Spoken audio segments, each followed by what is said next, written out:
Mummy विधायक हैं हमारी, तो क्या गाड़ी चढ़ा दोगे? ये हम इसलिए कह रहे हैं कि ये माननीय विधायक जी के बेटे हैं और ये इस तरह के बेटे हैं कि इन्होंने एक पुलिसकर्मी पर गाड़ी चढ़ा दी। अब समझ रहे हैं आप कि कितना बिगड़ैल लड़का है। और उसके बाद यहां से फरार हो गया। ऐसा भी नहीं कि चलिए भाई गलती से चढ़ गई हो तो पुलिस वाले को अस्पताल ले जाया जाए, लेकिन नहीं। अब जरा इस तस्वीर को देखिए, पुलिस कांस्टेबल को टक्कर मारने के बाद ये गाड़ी चालक फरार हो गया। देखिए कितनी स्पीड में, कितनी तेज गति से ये गाड़ी आ रखी है और गाड़ी को न तो ये कंट्रोल कर पाया, आया और पुलिस वाले को टक्कर मार दी, इस बिजली के पोल को भी टक्कर मार दी। उसके बाद ये पुलिसकर्मी दौड़ते हुए आए, गेट खोलने की कोशिश की, लेकिन साहब वहां से फरार हो गए। अभी भी इन्हें ढूंढ रही है पुलिस, लेकिन ये नहीं मिल पा रहे हैं। अब जरा मामला कहां का है वो जान लीजिए। अलीराजपुर के जोबट से कांग्रेस विधायक है सेना महेश पटेल, उनके बेटे के पुष्पराज पटेल, उन पर यह आरोप है कि उन्होंने बिना नंबर प्लेट वाली गाड़ी से एसयूवी से 2 पुलिस कांस्टेबल को रौंदने की कोशिश की है। घटना 13 जुलाई की रात अलीराजपुर बस स्टैंड के पास हुई है, जब कांस्टेबल राकेश गुजरिया और राकेश अनारे गश्त पर थे। इसी दौरान कई सीसीटीवी भी सामने आया था। ये देखिए पुलिस जिप्सी खड़ी हुई है, पुलिस जवान खड़े हुए हैं, लेकिन ये महाशय आते हैं और दनाते हुए गाड़ी लाते हैं और पुलिस कांस्टेबल को टक्कर मार देते हैं। हालांकि अब इसको लेकर पुलिस अधीक्षक क्या कह रहे हैं आपको सुनवा देते हैं। पुलिस के 2 जवान बस स्टैंड पर गश्त ड्यूटी पर थे और तभी एक गाड़ी जो है वो एमजी रोड की तरफ से आई। अपनी तरफ आते हुए देखा उन जवानों ने, तो दोनों ने हाथ दिया और गाड़ी रुकी नहीं और तेजी से वो उन जवानों की तरफ गए। जवानों ने दोनों तरफ कूदकर अपना जान को बचाया। कुल गिरफ्तारी के प्रयास किए जा रहे हैं, टीमें भेजी गई है और जल्दी पुलिस आरोपी की गिरफ्तारी करेगी। तो गिरफ्तारी का प्रयास किया जा रहा है। ये वीडियो मेरे पीछे भी चल रहा है, वो भी आप देखते रहिए। लेकिन अब इस करतूत को लेकर जो माननीय विधायक हैं और उनके पति जो हैं कांग्रेस के नेता हैं, दोनों क्या कह रहे हैं अपने इन शहजादे को लेकर, जरा वो भी सुनवा देता हूं। थोड़ा सा एक्सीडेंट, गाड़ी कटी नहीं, डिवाइडर पे जाके टकरा गई है, थोड़ा सा खंबे पे टकराई है, तो इसमें हत्या जैसा तो कोई मामला ही नहीं था। लेकिन मेरे बच्चे के ऊपर, मेरे बेटे के ऊपर हत्या वाला 307 की धारा लगाई। तो और चलिए इस वक्त सेना पटेल जी कांग्रेस विधायक हमारे साथ मौजूद हैं। विधायक जी बहुत बहुत स्वागत आपका।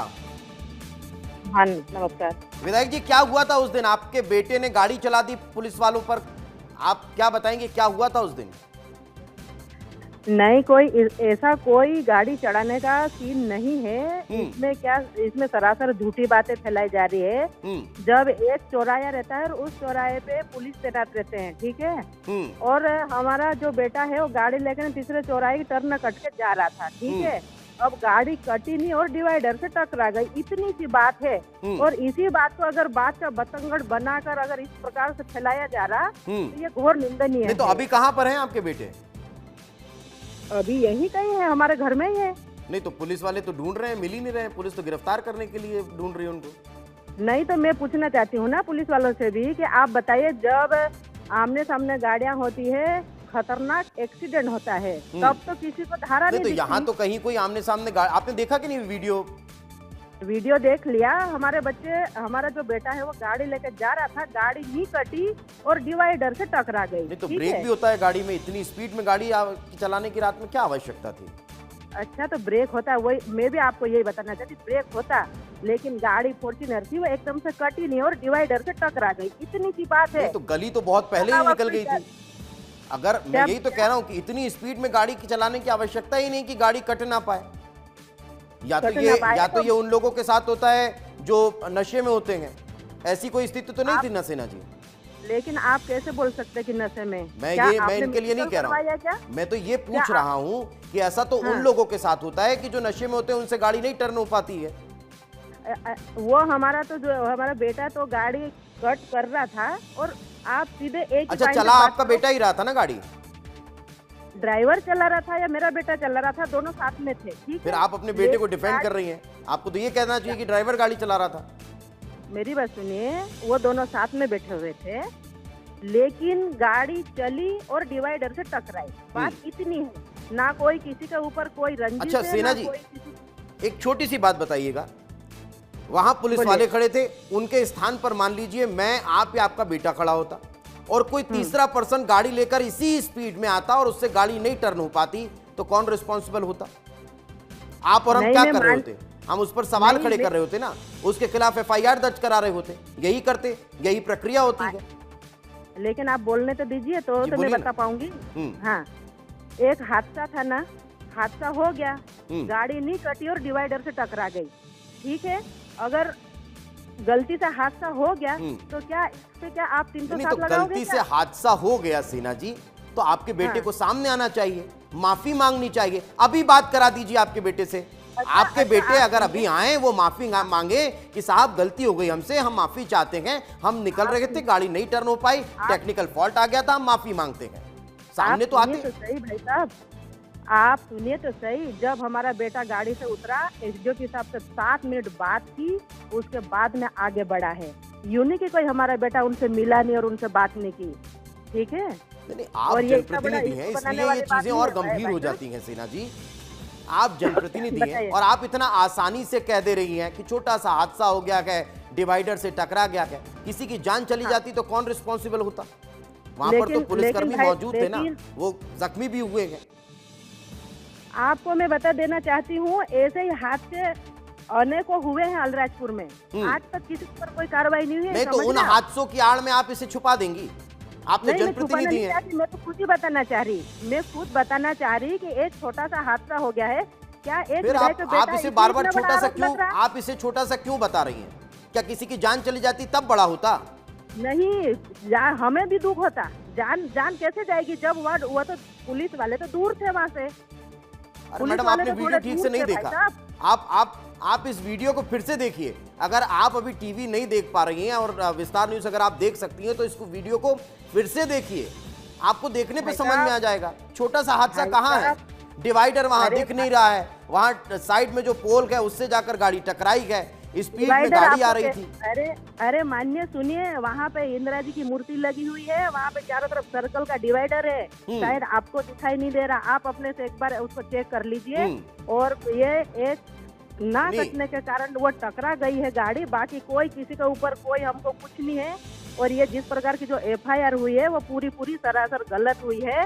और मेरे अलीराजपुर जिले में अनेकों ऐसे केस है जिसके ऊपर ये धारा नहीं लगी, लेकिन मैं विधायक हूँ इसलिए मेरे बेटे के ये धारा लगा दी। नहीं तो आपने कभी उन लोगों को लेकर के मांग उठाई कि इनके ऊपर ये धारा लगनी चाहिए, ये लोग इतने बड़े हादसे का कारण बने हैं? एक बार नहीं, आपने कभी तो नहीं उठाई। आपके बेटे पर आज अगर धारा लग गई तो आप उसको डिफेंड करने आ गई। मैं तो ये कह रहा हूँ ना कि एक जनप्रतिनिधि के होने के नाते आपके बेटे को सामने आना चाहिए, उसे माफी मांगना चाहिए, उसे ही थाने चले जाना चाहिए कि साहब ऐसा नहीं हुआ था, ये तकनीकी प्रॉब्लम थी, इस वजह से यह हादसा हो गया। आप सुन ही नहीं रहे तो मैं क्या जवाब दूं? फिर आप ही बोलिए और आप ही जवाब दे दीजिए। बोलिए। मेरा बेटा 10 मिनट तक बात की उनसे, SDO साहब से। कितनी 10 मिनट तक बात की, 7 से 10 मिनट तक बात की। आप फुटेज निकलवा के देख सकते हो, है ना। और कोई भागने वाली कोई बात नहीं है। उन्होंने अपने आप को ये भी कहा कि नी कटी और टकरा गई, बाकी कोई नुकसान करने का कोई किसी का औचित्य नहीं था। और पुलिस विभाग ने जिस प्रकार से जो आरोप लगाया कि मारने का, लेकिन ऐसा कोई उद्देश्य नहीं था। एक हादसा था, हो गया, गाड़ी टकरा गई, इतनी सी बात है। और इस बात को लेकर अगर 300 धारा 7 लगती है तो ये घोर निंदनीय है। मैं आपको ये बताना चाहती हूँ। तो निंदनीय तो मुझे तो कुछ नहीं नजर आ रहा। ऐसे ही तो फिर हादसों को बढ़ावा दे देते हैं आप और हम। अगर इसको भी हम अगर इग्नोर करते चले जाएंगे तो न जाने कितने लोग ऐसे टक्कर मार के और भाग जाएंगे, फरार हो जाएंगे, पता ही नहीं चलेगा। भाई साहब, अरे भाई साहब, कितना आंदोलन किए, किसी के ऊपर धारा नहीं लगी, समझ रहे आप अलीराजपुर आके समझो कि कितने केस पेंडिंग पड़े। आज समझ रहे हैं, हम तो बहुत समझ रहे हैं, हम तो तस्वीरें भी दिखा रखेंगे, कितने केस पेंडिंग पड़े भाई साहब, कितने केस, लेकिन फिर सेना को इंसाफ नहीं मिलता। फिर सेना जी, मैं आपसे निवेदन करता हूँ, पुलिस ये कह रही है कि हम गिरफ्तार करने वाले हैं, ढूंढ रही है, लेकिन आपके सुपुत्र फरार बताए जा रहे हैं। पुलिस रिकॉर्ड के बारे में जिक्र कर रहा हूं मैं, मगर अभी तक वो नहीं सामने आए हैं। क्यों ना एक बार उन्हें वापस से जाना चाहिए, पब्लिक डोमेन में आना चाहिए और बताना चाहिए हादसा कैसे हो गया।